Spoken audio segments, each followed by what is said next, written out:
같이 거룩한 관이와 향품으로 정결한 향을 만들었으되 향을 만드는 법대로 하였더라. 아멘. 오늘 말씀의 제목은 성소의 네 가지 기구입니다. 성소의 네 가지 기구. 우리가 출애굽기를 보면서 최근에 봤던 내용들이 무엇이냐 하면 25장부터 31장까지는 성소에 대한 규례를 하나님께서 모세에게 명령하셨다는 것입니다. 그래서 시내산에서 40일 동안 있는 동안에 성소를 이렇게 만들어라, 성막을 이렇게 지어라 라고 하나님께서 명령하셨습니다. 그러는 동안에 밑에서는 금송아지를 만들어서 거기서 춤을 추고 금송아지에게 경배하는 우상 숭배의 사건이 있게 되었습니다. 그러자 모세가 내려와서 두 들판을 깨뜨리고 그리고 금송아지를 녹여서 쇳물을 마시게 하고 그러면서 분노에 찬 모습을 보였었습니다. 다시 하나님께서는 모세를 불러다가 놓고서 내가 지시한 대로 만들어라 라고 하셔서 다시 모세는 그 말씀대로 성소를 만들게 되죠. 그래서 35장부터 보게 되면은 이제 성소를 만들기 위해서 자원하여 예물을 가져오라고 명령을 하게 되고 36장에서는 성소를 위해서 자원하여 예물을 가져왔는데 차고 넘치게 가져왔다라고 말씀합니다. 그리고 오늘 말씀에 보게 되면 그 자원하여 가져왔던 예물을 가지고 그 재료를 가지고서 성소의 네 가지 기구를 만들게 됩니다. 그 네 가지 기구가 뭡니까? 언약궤, 떡상, 그리고 등잔대, 분향단. 언약궤, 상, 그리고 등잔대, 분향단. 이 네 가지를 만들게 됩니다.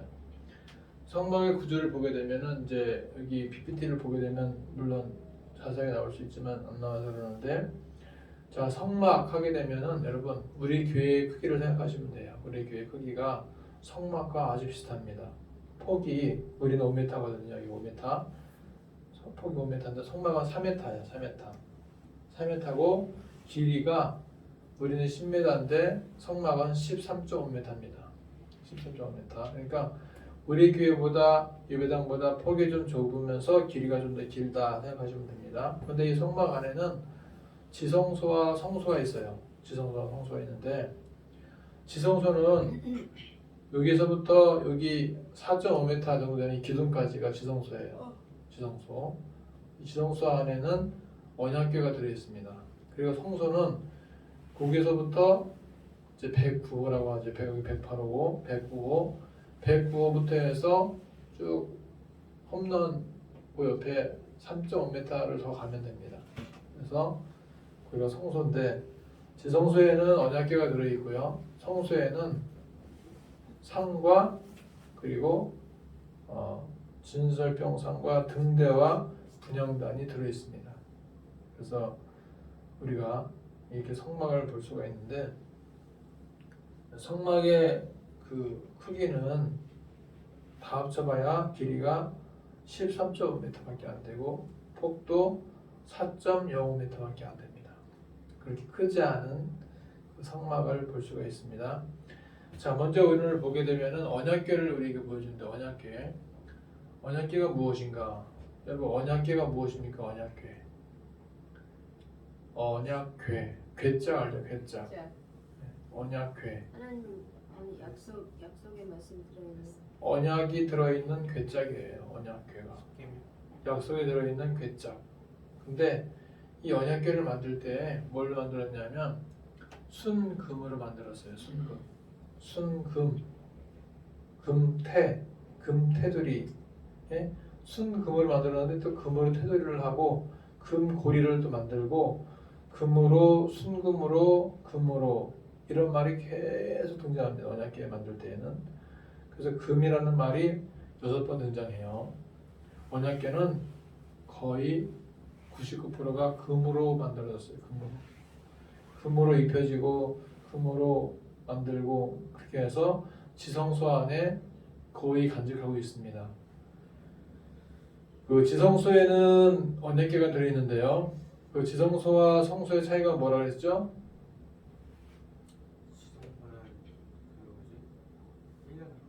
1년에 한 번씩 대제사장이 들어가고요. 성소는 제사장이 들어갑니다. 성소는 제사장이 매일같이 들어가서 불이 꺼져 있나 켜져 있나 확인을 하고, 그리고 떡이 그 만나나 떡이 상했나 곰팡이가 있나 확인해 주면서 매일 들어가는 곳이 성소고, 지성소는 1년에 한 번씩 대제사장이 7월 달에 백성의 죄를 위해서 그리고 자신의 죄를 위해서 회개하고 용서를 구하는 그러한 곳이 지성소입니다. 자, 근데 우리가 언약궤가 뭘로 만들었다 그랬죠? 언약궤가 금으로 만들었어요.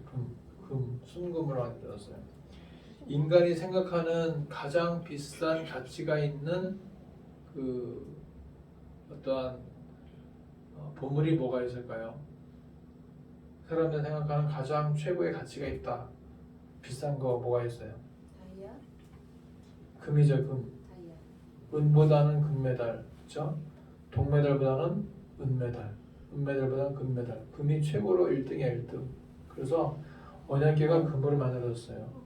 금은 아이가 태어났을 때, 100일 때, 돌 때 금반지를 주죠. 단돈, 한돈. 또 남녀가 결혼할 때 금반지를 주고 받습니다. 금반지. 결혼을 서약하기도 하죠. 금은 아주 고가이기도 하고 인간이 생각하는 최고의 보물 중에 하나가 금입니다. 동방박사 세 사람이 아기 예수께 드린 것이 무엇입니까? 황금이었어요. 황금. 그리고 황금을 보게 되면 인류 역사상 도적들에게 탈취당하는 첫 번째 보물이 황금이었습니다. 그래서 우리가 영화나 드라마 보게 되면은 황금을 주고받는 장면, 그리고 돈 가져왔어? 가방을 팍 던지죠. 열어봐, 열어보면 금이 팍 있어. 그러면 이제 마약을 건네주기도 하고, 또 금괴 때문에 목숨을 걸고 생명을 걸고 금괴를 찾아서 도전하는 사람들도 많이 나오죠. 금괴를 찾기 위해서. 이 금이라고 하는 것은 금 때문에 사람이 살기도 하고 죽기도 합니다. 금 얻으려고 금 욕심 때문에 사람이 살기도 하고 죽기도 하죠. 그만큼 금이라고 하는 것은 사람에게 굉장히 큰 가치가 있습니다. 그런데 여러분, 금이 귀하다고 하지만 우리가 나중에 죽어서 천국 가게 되면은 천국은 뭘로 되어 있냐면 황금으로 되어 있어요. 황금. 그래서 이 땅에서 우리가 나 금 없어, 금 한 돈도 없어, 우리 남편이 금반지도 안 해줘, 팔아먹었어? 다 팔아먹고 두둑 맞고 막 그랬는데, 일산에 살 때 한 번 두둑 맞고 인천에 살 때 한 번 두둑 맞고 두 번이나 맞았어? 아, 그랬단 말이야. 두 번에 금 도둑 맞았는데, 그럼 금이 소중하니까 다 도둑질하는 거죠. 근데 여러분, 천국에 가면은 황금으로 되어있어요. 집이 다 황금으로. 온 천지가 황금이야. 이 출입구부도 황금으로 되어 있어요. 황금으로 바닥이 되어 있고 황금집이야. 그러니까 우리가 가장 생각하기에 아주 화려하고 최고로 좋은 곳이 천국이거든요. 그 천국이 황금으로 도배되어 있습니다. 그렇기 때문에 이 땅에서 내가 금이 좀 없다고 낙심할 필요가 없어요. 근데 그 금으로 만들어진 언약궤 안에는 뭐가 있었냐면 세 가지가 있었어요. 십계명의 두 돌판, 아론의 쌍난 지팡이, 만나를 담은 항아리, 세 가지가 있었습니다. 자, 그런데 여러분, 언약궤 안에 드는 게 뭐라 그랬죠? 세 가지가? 만나는 아론의 사람은 지팡이, 만약 그 십계명, 그리고 항아리. 만나를 담은 항아리. 근데 아론의 쌍난 지팡이는 몇 달 가면 또 싹이 시들어지고 지팡이도 썩게 되죠. 남으니까. 그리고 만나를 담은 항아리, 이 만나도 하루만 지나면 부패해요. 이스라엘 백성들이 만나를 먹으러 갔는데 하루는 괜찮은데 그 다음날 지나면 벌써 못 먹을 정도로 벌레가 나타났어요. 만나는 일회용. 하루 먹으면 끝나요. 그 다음날 또 가서 찾아와야 돼, 만나를. 그런데 이 언약궤 안에 들어있는 법궤는요, 언약궤 안에 들어있는 이 말씀, 두 돌판은요, 이게 사라지지 않습니다. 영원히 보존되죠. 왜냐하면 돌판에 새겨진 것은 수천 년이 가도 없어지지 않습니다. 그리고 이런 말씀이 이제 이사야 40장 8절에 풀은 마르고 꽃은 시드나 우리 하나님의 말씀은 영원히 서리라 하라. 꽃은 시들어요. 풀도 말라요. 사람도 언젠가는 병이 생기거나 죽어요. 그런데 말씀은 영원한 것입니다. 하나님 말씀만에 남게 되는 거죠. 그래서 우리가 살다가 힘들고 지칠 때, 낙심하고 절망할 때 말씀은 우리에게 위로와 힘을 주고 소망을 줍니다. 아론의 쌍한 지팡이 의지하지 말고 만나를 담은 항아리 의지하지 말고 오직 여호와 하나님 한 분, 그분의 말씀만을 의지해야 하겠습니다. 우리는 말씀을 통독하고 말씀에 새기고 신비에 새기고 말씀을 묵상하고 말씀을 암송하고 말씀을 필사해 나가는, 적어 나가는 그러한 삶을 살아야 될 줄 믿습니다.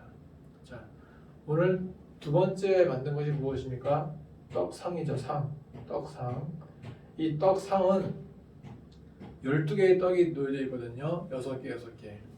빵이 6개가 있어요. 6개 있는데 12개가 있는 이유가 무엇이냐면 이스라엘 지파가 12지파이기 때문에 6개를 가지런히 놓았어요. 이 상을 가리켜서 진설병이라고도 하는데, 진설병. 자, 병이 뭐냐 하면 떡을 말하죠. 떡. 진설병. 자, 오늘날 성찬식이나 애찬식을 말할 때 우리가 같은 의미로 연결해서 볼 수가 있겠습니다. 예수께서도 잡히시기 전날 밤에 이는 내 살이다, 이는 내 피다 하시면서 성찬을 기념하라고 말씀하셨어요.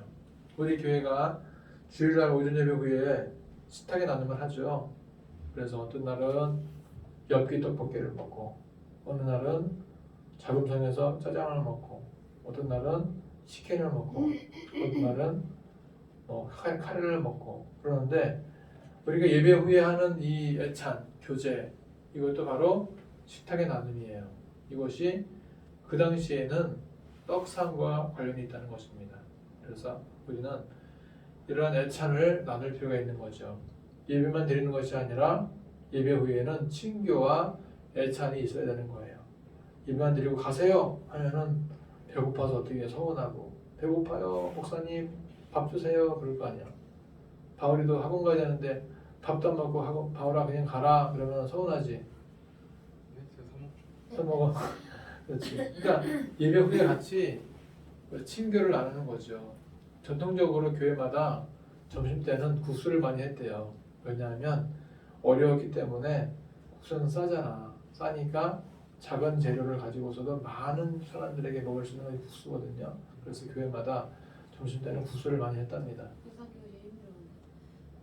자, 그런데 이 친교나 교제라고 하는 것은 수평적인 관계성을 유지하게 하는 거예요. 그리고 예배는 뭐냐? 예배는 수직적인 관계를 회복하는 거죠.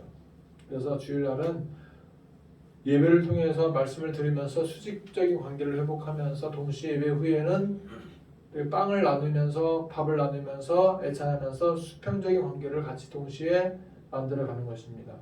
초대교회도 친교의 떡을 뗄 때 하나님께서 구원받는 사람을 날마다 더해주셨다 그랬습니다. 우리는 이웃들과 친교 약속을 해야 됩니다. 우리가 만나는 모든 사람들에게 더욱더 친근하고 상냥하게 다가가야 될 것입니다. 그리스도의 사랑으로 살갑게 다가가야 될 것입니다. 살갑게 다가가라. 여러분, 살갑게 다가가는 것이 어떻게 다가가는 거죠? 친절하고 내 가족같이, 내 친구같이, 내 몸같이 진심으로 아주 살갑게 진심으로 그렇게 다가가는 거죠. 그러니까 병원에 가서도 이제 안녕하세요 그렇게 되게 하게 되면 이게 형식적인 인사잖아요. 안녕하세요. 근데 이제 안녕하세요.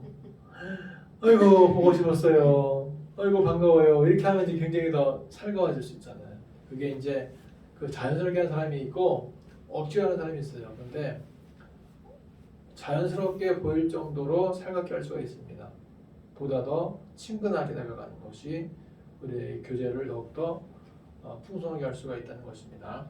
그 다음에 등잔대가 이제 등잔대도 일곱 교회의 촉대를 상징하는데 등잔대에는 7개의 촛대가 있었어요. 하나, 둘, 셋, 그리고 또 옆에 하나, 둘, 셋, 가운데 한 개, 총 7개 있었는데 이 등잔대는 뭐냐면 초대교회 7교회를 상징하기도 하고 에베소, 서마나, 보가모, 두아디라, 사대, 빌라델비아, 라오디게아 초대교회 7교회와 연결되기도 하면서 예수 그리스도가 계시는 교회를 상징하기도 합니다.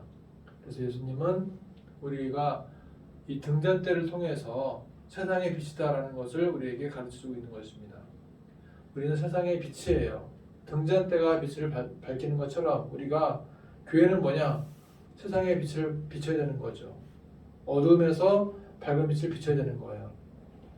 아, 밤에는 불빛이 나가면 안 돼요. 라고 해서 막지 말고 불빛이 나갈 수 있게. 아, 저 교회는 밤마다 기도하는가 보다. 새벽에도 저 교회는 새벽마다 기도하는가 보다.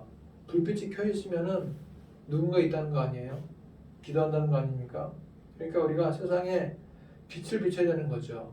또 그리스도인들은 뭔가 세상에 아름답고 선하고 유익한 것을 나누어주는 그런 곳이구나 하면서 교회에 대해서 좋은 이미지를 심어줄 수가 있는 것입니다. 자, 이번에도 터키에 지진이 나는데 기독교에서 적극적으로 나서서 이 피해 주민들을 위해서 뭔가를 도와주고 나서야 되는 거죠. 마태복음 5장 16절 보게 되면 이렇게 말씀합니다. 이와 같이 너희 빛을 세상에 비추게 하여 그들이 너희의 착한 행실을 보고 살아계신 하나님께 영광을 돌리게 하라 그랬습니다. 우리는 세상의 빛입니다. 온 동네에 선한 빛을 비춰야 됩니다. 우리는 세상의 빛이 되어야 됩니다. 세상의 빛 교회. 교회는 뭐냐? 세상의 빛이에요. 세상의 빛. 세상의 빛 교회. 교회는 세상의 중심이다. 세상의 중심 교회. 세상의 빛 교회. 세상의 소금 교회. 교회가 세상의 빛이 되어야 됩니다. 그래서 세상의 빛 교회는 정말 교회 이름 잘 지은 것 같아요. 세상의 빛 교회. 아주 멋진 이름이죠. 세상의 빛 교회. 지구촌 복된 교회도 참 잘 지은 것 같아요. 지구촌을 복되게 하는 교회니까. 네. 자, 선한 열매 교회도 참 잘 졌어. 선한 열매 교회. 또 모양 교회 잘 졌어. 모양 교회 잘 졌어. 자, 교회는 세상의 빛입니다.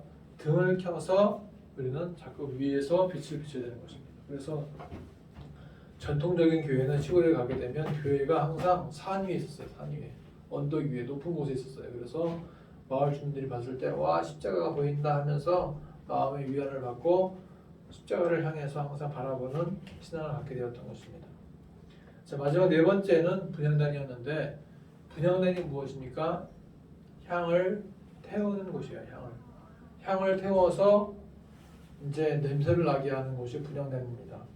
여러분 이 분향단은 무엇이냐면 성도의 기도를 상징합니다. 우리는 기도의 시간을 자꾸 만들어야 되고 기도의 시간을 늘려야 됩니다. 그리고 기도의 내용들을 보다 구체적으로 해야 될 것입니다. 이것이 바로 분향단이 우리에게 가르쳐주고 있는 교훈인 것이에요. 그래서 언약궤는 무엇이냐? 말씀, 떡상은 교제, 등잔대는 증거, 분향단은 기도를 의미합니다. 교회는 말씀과 교제와 증거와 기도를 핵심 가치로 삼고 이것을 더욱더 추구해야 될 것입니다. 우리 교회가 말씀이 있고 교제가 있고 세상의 빛이 되며 기도하기를 소망합니다. 사도행전 2장에 나오는 초대교회를 보게 되면 사도의 가르침을 받아 서로 교제하며 떡을 떼며 기도에 전혀 있을 때에 주께서 구원받는 사람을 날마다 더하게 하셨다 그랬습니다. 우리 교회가 사도행전적인 교회 모습을 회복하기를 축복합니다. 결론입니다. 성소와 시성소 안에 있는 언약궤, 떡상, 등잔대, 분향단은 말씀과 교제와 전도와 기도를 상징합니다. 우리 교회가 말씀과 기도와 교제와 증거의 삶을 온전하게 살아가기를 축복합니다. 기도하겠습니다. 우리 교회가 말씀과 교제와 전도와 기도의 삶을 살게 하옵소서. 말씀이 풍성해지기를 소망합니다. 교제가 풍성해지기를 소망합니다. 교제권을 넓혀 주시옵소서. 전도를 열심히 하도록 도와주시옵소서. 세상에 그리스도를 증거하게 하옵소서. 기도가 보다 구체적이고 또 많아지도록 도와주시옵소서. 예수님의 이름으로 기도합니다. 아멘. 아멘. 찬송가 50장을 부르겠습니다.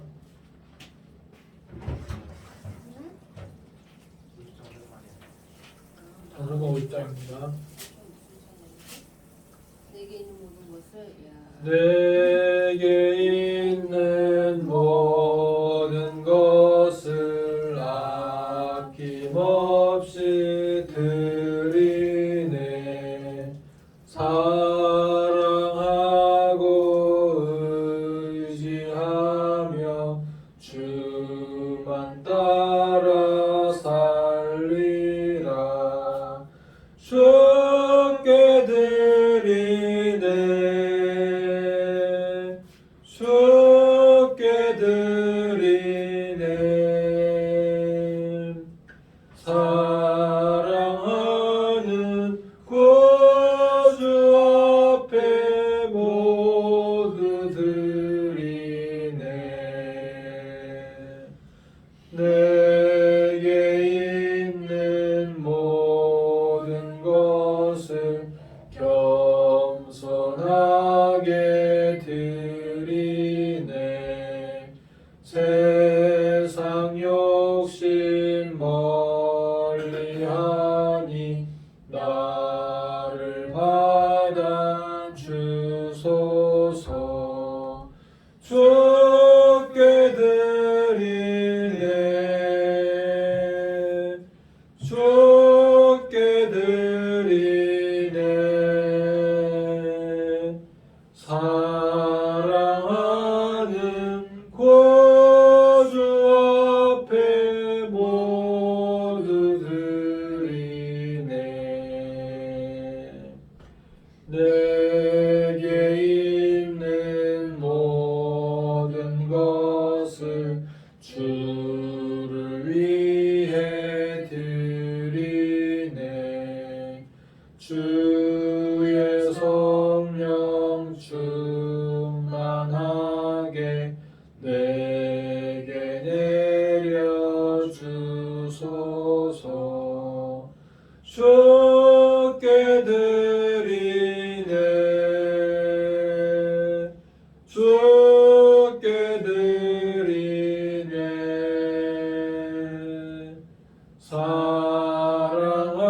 사랑하는 구주 앞에 모두 드리네.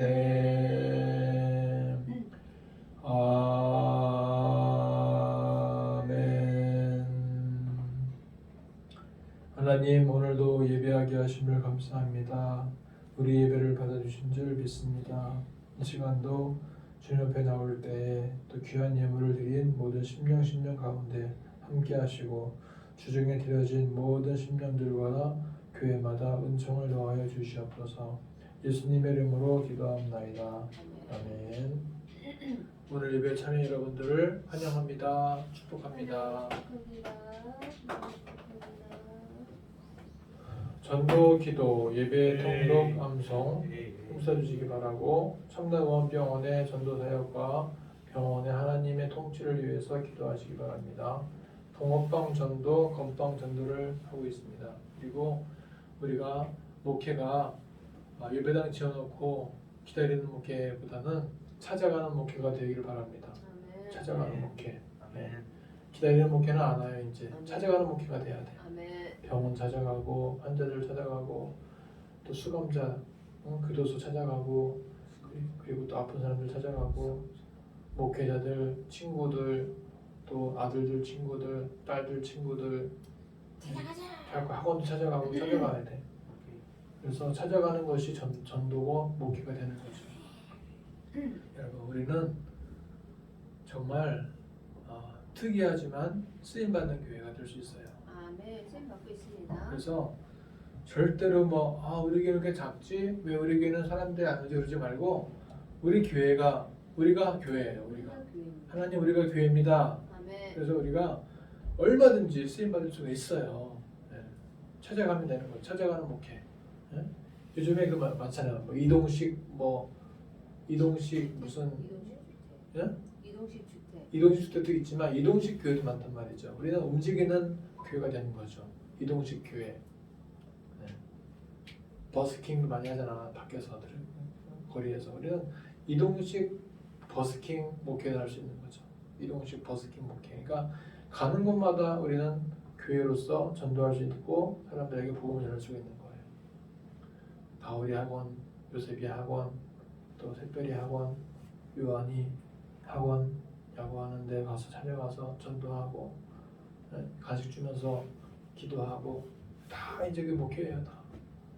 한번 요한이 한번 가고는 싶은데 2달 동안 한 번도 못 가봤네요. 신병을 한번 해야 되는데 못했습니다. 어쨌든 기회가 되면 한번 해봅시다. 자, 이제 폐회성 부르고 우리 하던 남성하고 마치겠습니다. 일어나셔서 기뻐하며 승리의 노래. 기뻐하며 승리의 노래 부르리. 그 백성 주가 회복시키시네.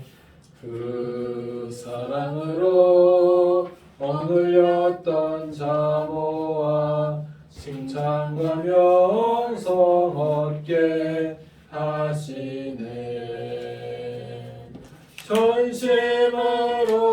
전심으로 기뻐하리.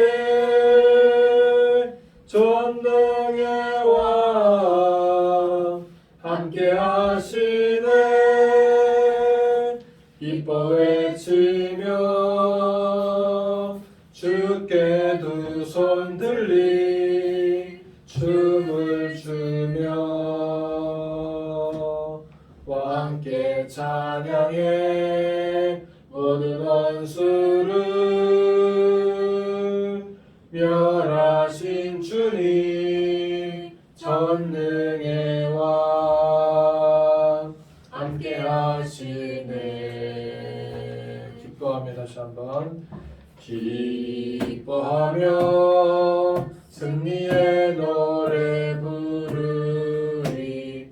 그 백성 주가 회복시키시네. 그 사랑으로 억눌렸던 자모아 칭찬과 명성 얻게 하시네. 전심으로 기뻐하리. 전능의 왕 함께 하시네. 기뻐 외치며 주께 두 손 들리 춤을 추며 함께 찬양해. 모든 원수를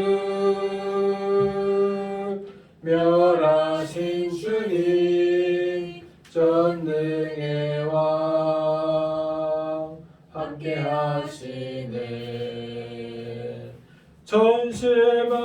전심으로 기뻐하리. 전능의 왕 함께 하시네. 기뻐 외치며 주께 두 손 들리 춤을 추며 함께 찬양해. 모든 원수를 멸하신 주님 전능의 왕 함께 하시네. 시편 138편 1절. 내가 시작. 내가 전심으로 주께 감사하며 신들 앞에서 주께 찬송하리이다. 시편 138편 1절 말씀. 아멘. 요한복음 1장 1절 시작. 태초에 말씀이 계시니라. 이 말씀이 하나님과 함께 계셨으니 이 말씀은 곧 하나님이시니라. 요한복음 1장 1절 말씀. 아멘. 요한복음 3장 16절 시작. 하나님이 세상을 이처럼 사랑하사 독생자를 주셨으니 이는 그를 믿는 자마다 멸망치 않고 영생을 얻게 하려 하심이라. 요한복음 3장 16절 말씀. 아멘. 아멘. 고린도후서 5장 11절 시작. 그런즉 누구든지 그리스도 안에 있으면 새로운 피조물이라 이전 것은 지나갔으니 보라 새 것이 되었도다. 고린도후서 5장 17절 말씀. 아멘. 갈라디아서 2장 20절 말씀 시작. 내가 그리스도와 함께 십자가에 못 박혔나니 그런즉 이제는 내가 사는 것이 아니요 오직 내 안에 그리스도께서 사시는 것이라. 이제 내가 육체 가운데 사는 것은 나를 사랑하사 나를 위하여 자기 자신을 버리신 하나님의 아들을 믿는 믿음 안에서 사는 것이라. 갈라디아서 2장 20절 말씀. 아멘. 데살로니가전서 5장 16절 18절 시작. 항상 기뻐하라 쉬지 말고 기도하라 범사에 감사하라 이것이 그리스도 예수 안에서 너희를 영하신 하나님의 뜻입니다. 데살로니가전서 5장 16절 18절 말씀. 하나님의 말씀을 부탁드립니다. 지금은 우리 주 예수 그리스도의 은혜와 하나님 아버지의 크신 사랑과 성령님의 감당하심이 한 주간도 말씀과 교제와 또 증거와 기도에 힘쓰기를 다짐하는 머릿속의 모든 심령 위에 교회마다 이제부터 영원토록 함께 있을지어다. 아멘.